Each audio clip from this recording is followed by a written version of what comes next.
Goeiemôre, welkom by nog 'n episode van Flowering Almonds se Desember uitdaging.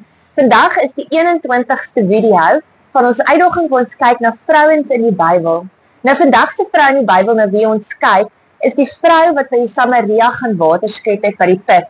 Nou net vir agtergrond, die Jode, die Israeliete dan maar het natuurlik opgesplit en intussen hulle het van hulle Samaria toe gegaan.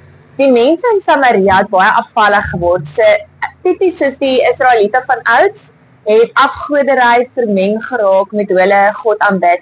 So die Jode wat in Jerusalem gevestig was, het geen tyd vir die mense van Samaria gehad nie. Hulle het niks van hulle gehou nie, hulle het nie eers weer Samaria gereis nie. Hulle het 'n ompad gereis om Samaria te vermy. So was die gevoel teenoor Samaria gewees. So Jesus doen dit natuurlik anders. Hy vermy nie Samaria nie. Hy reis juis deur Samaria. Daarso waar hy weet, daar mense is wat honger is na hom. En wat vir my so mooi is, die feit dat Jesus kies om daardeur te reis, wys net vir ons weer eens, Jesus se hart vir die wêreld. En hoe hy 'n hart het, nie net vir die mense wat perfek lyk, 'n perfek lewe nie, maar regtig vir die wat afvallig geword het, die wat ver weg is. Jesus kom vir elkeen van hulle. Hy kyk nie net na 'n perfekte lewe nie. So hierdie vrou van Samaria het 5 mans gehad. Haar huidige man is op 5de man, maar hulle is nie getroud nie, hulle bly saam. Nou volgens die Joodse wet mag 'n vrou slegs 3 keer getrou het. Onthou in daai jare was 'n vrou afhanklik van 'n man gewees, so as die man oorlede is, dan kan sy sê maar met die boetie of iemand in die familie verder mee trou. Maar hierdie vrou het geen waarde meer gehad in haarself nie. Sy het nie haarself nie as waardevol gesien nie. En sy het maar net saam met hierdie man gebly. Ek dink die man het ook, want hy het die grootste sê in daai tyd gehad. Hy het gesê, maar hierdie vrou, dit maak nie saak nie, ons gee nie om nie. Sy is nou maar net 'n maklike vrou om te hê. Maar so is hierdie vrou, dat vanselfsprekend is sy weggewerp, gewerp uit die samelewing in Samaria.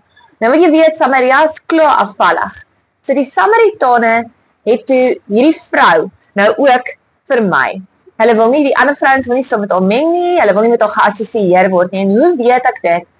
Hierdie vrou het helder oordag, in die middel van die dag, die warmste deel van die dag, het sy na hierdie put in Samaria gegaan. Hierdie spesifieke put waartoe sy gegaan het, was ook die diepste put, wat ook bekend gestaan het as die een waar die suiwerste water is. So hy is verder as die ander putte en hy is ver uit die dorp uit. So sy moes ver stap om water te gaan skep het. So die ander vrouens sal gewoonlik vroegdag, terwyl dit nog koel is, en laatmiddag sal hulle gaan water skep. So sy was eensaam en sy was alleen gewees. So Jesus kom en hy kom by die put aan en die vrou is daar nie. In die eerste plek groet hy haar.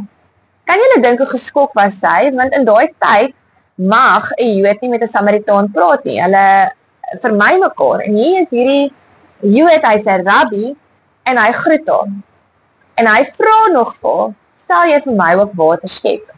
So dit is nie iets wat gehoord was in daai tyd nie. So ek kan klaar dink hoe daai vrou geskok is en nie kan glo, maar dit is wat Jesus vir haar vra nie. En sy besef nie wie hy is aanvanklik nie. Vir haar is dit aanvanklik 'n Joodse man. Toe begin hy met haar gesels. Toe begin sy dan dink, okay, miskien is dit 'n rabbi, iemand wat leer in die sinagoges, want hy vra oor die wet. Maar so begin Jesus te profeteer en vir haar 'n kans te gee om haar lewe reg te maak. En hy sê vir haar, maar die man so met wie jy nou bly is nie jou man nie. So Jesus sien iets in haar lewe raak wat sy skrik, want hierdie man kom van Jerusalem afgereis. Hy ken haar glad nie. En hy sê toe daai kragtige woorde, dat jy kan van hierdie water drink, want dit is skoon, suiwer water, maar hierdie put kan leeg raak, en dit kan opraak, maar kom na my toe, en dan sal jy drink, en nooit weer dors word nie. Ek is die put wat oorloop, strome van lewende water sal uit jou binneste uitvloei. En in daai oomblik, kom daar openbaring in haar hart, dat hy is die Messias. Onthou die Samaritane het ook geglo in die koms van die Messias. En hierdie vrou gaan terug na die dorpie Samaria toe, en sy verkondig die evangelie, en sy verkondig die koms van die Messias daarso. Hoe amazing is dit net nie? En hierdie mense tot in die dorpie Samaria het in Jesus geglo en hom gevolg.